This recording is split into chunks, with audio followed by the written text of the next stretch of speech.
Hola, soy Carlos Salmerón y vamos a hablar del docente, discente e interacción en la asignatura de didáctica. Bueno, para empezar vamos a hablar del docente y sus cualidades y competencias. Cualidades y competencias. Un docente debe tener la formación teórica sobre su materia, es decir, debe dominar la asignatura. Para enseñar la asignatura antes debes abordarla con formación previa. Experiencia y mucha, ya que esta va a pulir y mejorar recursos y cualidades. El docente nunca deja de aprender en este sentido. A pesar de lo que el docente sepa y haya aprendido, no se puede dar por hecho que lo que cuenta sea verdad. Continuamente salen nuevos estudios. Lo que antes era de una forma, ahora es de otra. Incluso el negro puede ser blanco ahora. El docente debe reciclarse e incorporar nuevos conocimientos. También debe de ser flexible, tanto él como hacia la clase. No todos son iguales y aprender igual de rápido depende de cada uno. Todos hemos tenido la típica asignatura aburrida. Pues el docente debe de aliviar eso dinamizando la clase. Y por supuesto, puntualidad. No puedes enseñar a uno eh, distintos aspectos que no los aplicas tú en tu vida a día. Competencias. Pensamiento crítico a la hora de resolver problemas. Habilidades comunicativas. Resolver el miedo escénico o poseer una buena dosis de labia es fundamental ya que influye en la dinámica. Ser responsable y saber improvisar, pero enfocado a un uso como un plan de contingencia, digamos. No es una improvisación que te salga, es decir, un plan B, hay que tener un plan B. Bueno, vamos a un esquema que he hecho aquí de lo que sería un perfil de un docente. Aquí tenemos, se ve bien, enseñante, progenitor, presentador, político, predicador y educador. Son los perfiles que puede aplicar un docente y bueno, vamos a ver un poquito cada uno de ellos. Lo dejo aquí para que lo podáis ver. El enseñante tiene dos cualidades. Transmite información rigurosa y también tiene discursos excesivamente instructivos. El progenitor, sin embargo, desatiende la formación intelectual del alumno. Ahí. El presentador tiene una concepción errónea del aprendizaje significativo. El político manipula al alumno. El predicador, sin embargo, adoctrina y sermonea. Es decir, habla mucho, ¿no? También descuida los aspectos técnicos de la educación. Y el perfil del educador, que es el que intentamos fomentar, promueve la formación integral, fomenta la adquisición de valores y explica, enseña, motiva y orienta al alumno, ¿no? Pues este sería el perfil de un docente y también podemos aplicar, el docente en este caso, otra serie de estilos, ¿no? Saco otro esquema, aquí, docente, ahí, ¿vale? Entonces, la manera de decir el proceso y la orientación de la actividad.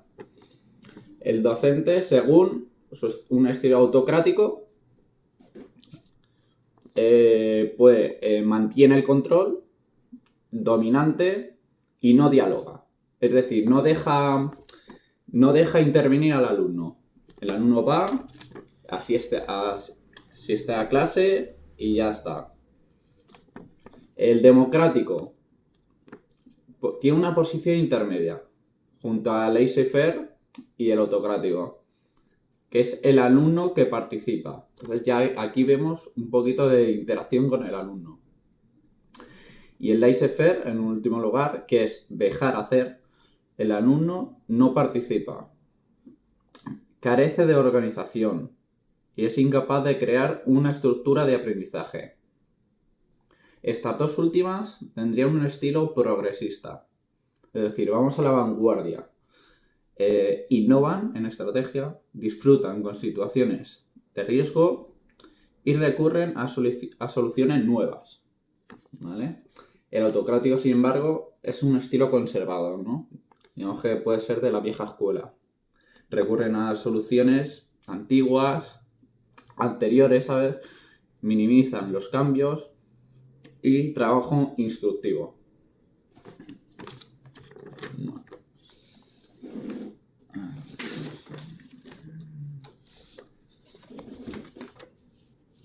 Bueno, el docente es fundamental para el docente llegar a ser bueno, ¿no? en suyo. Para ello necesita una relación interpersonal, capacidad de transmitir y de hacerse comprender, capacidad, buen uso del lenguaje no verbal, de gestos, otras aplicaciones que no sea un feedback verbal y empatía, muchas de hecho. Hay que entender al alumno en muchas situaciones y sobre todo capacidad de motivar. Esto es básico. Si no, el alumno no se siente realizado.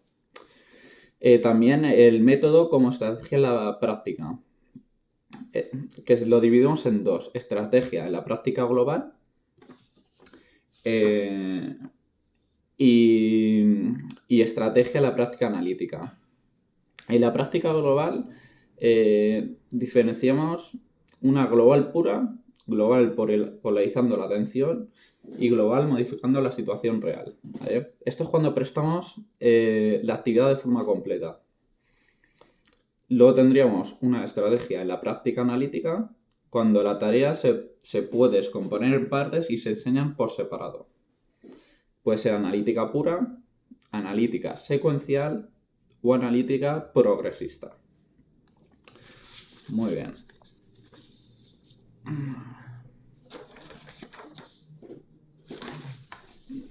A ver si no un esquema aquí. Vale. Vamos a ver ahora los estilos de enseñanza que puede aplicar un docente.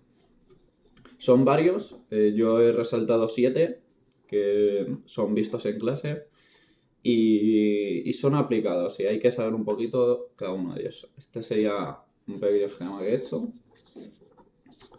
Ahí. Vale, tendríamos resolución de problemas, descubrimiento guiado, recíproca. Bueno, por ejemplo, en enseñanza cognitiva tendríamos resolución de problemas y descubrimiento guiado. Resolución de problemas, el alumno encuentra las soluciones sin indicios del profesor. En descubrimiento guiado, el profesor ayuda al alumno para que descubra la tarea. Tenemos enseñanza participativa, que tendríamos 3. Enseñanza recíproca, el alumno da y recibe feedback. Microenseñanza, el alumno asume el papel del profesor, ¿vale? Haría un rol de profesor. Y grupos reducidos, de 3 o 4 alumnos, donde cada uno asume un rol. Uno observa, otro evalúa, otro anota y otro ejecuta. Y luego tendríamos las tradicionales, ¿no? Se llama mando directo o instrucción directa, donde el profesor es el protagonista. O sea, es lo que diga el profesor y ya está.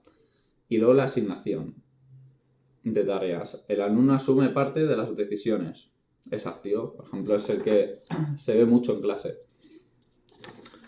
Y con esto concluiría la parte del docente y vamos a ver al discente. Vale, el discente, antes de nada, las características que debe de tener un discente van a estar dadas principalmente por la edad. Aunque pueda parecer la misma, esta es heterogénea, a consecuencia del desarrollo motor, No todos desarrollan con la misma calidad y velocidad estas características, y por ello hay que prestarle atención. El desarrollo motor va a producir una madurez motriz. Aquí es donde encontramos estas características a las que nos referimos. Y están debidas a las experiencias ya vividas, es decir, atracción o no por la actividad física, o bien por factores psicológicos. Sea la razón que sea, lo más importante es aplicar el principio de individualización. No todos recorremos el mismo camino en el mismo tiempo. Para trabajar con un grupo debemos tener en cuenta una serie de características y condicionantes. Por ejemplo, un conjunto de 2 o más personas reunidas por alguna circunstancia.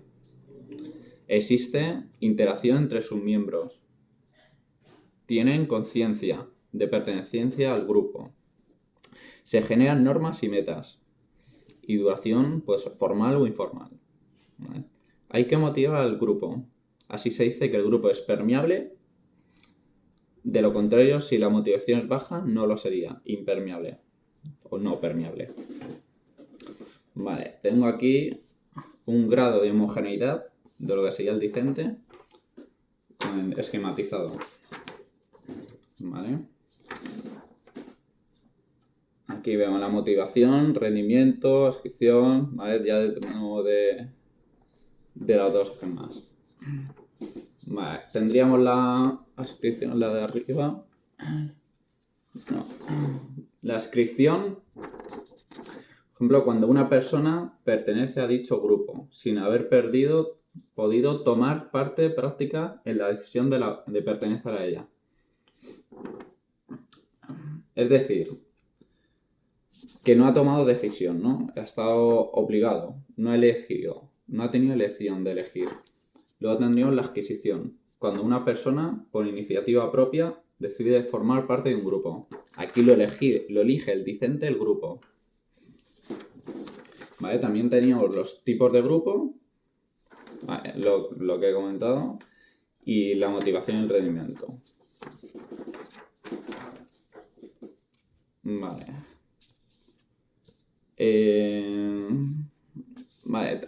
Otra cosa. El discente tiene esta serie de características. Es otro esquema, ¿vale? Lo enseño aquí.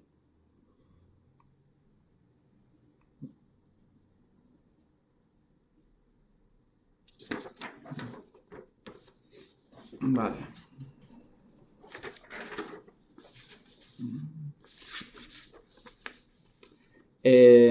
La personalidad del grupo. Dejando a un lado las razones de sexo, edad o razón que los une, dotan de unas peculiaridades propias que lo diferencian del resto. El profesor ha de obtener una imagen de la personalidad del grupo, para a partir de ahí actuar de la mejor manera posible ante él. Grado de participación, de actitud crítica, de implicación, tendencias, intereses, etc. Interacción entre los miembros del grupo. Capacidad de los miembros de establecer relaciones entre sí. El profesor ha de fomentar las relaciones positivas entre los miembros del grupo y sancionar las negativas. Evitar agrupamientos demasiado estables.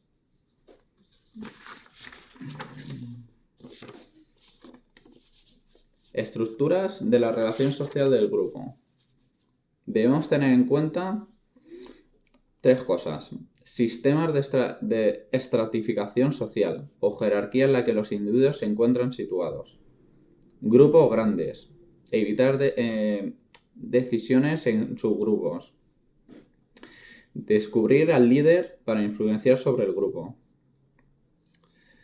Estandarización de las conductas. Los grupos tienen una influencia psíquica que afecta el comportamiento individual.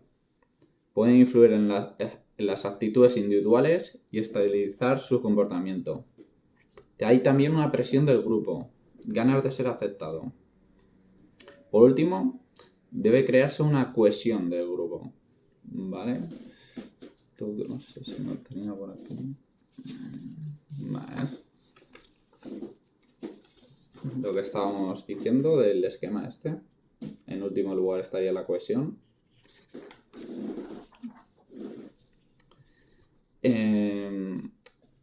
Una sensación de pertenecer a un mismo contexto de referencia. Me estoy refiriendo a la cohesión. Una identidad propia. Nombres especiales, formas de comportamiento, secretas, rituales propios del grupo. Se genera de manera espontánea en el ámbito deportivo y ayuda a la dinámica del grupo, reforzando lazos y estrechando la cooperación. El profesor, entrenador, debe fomentarla. Y bueno, vamos a pasar ahora a la interacción.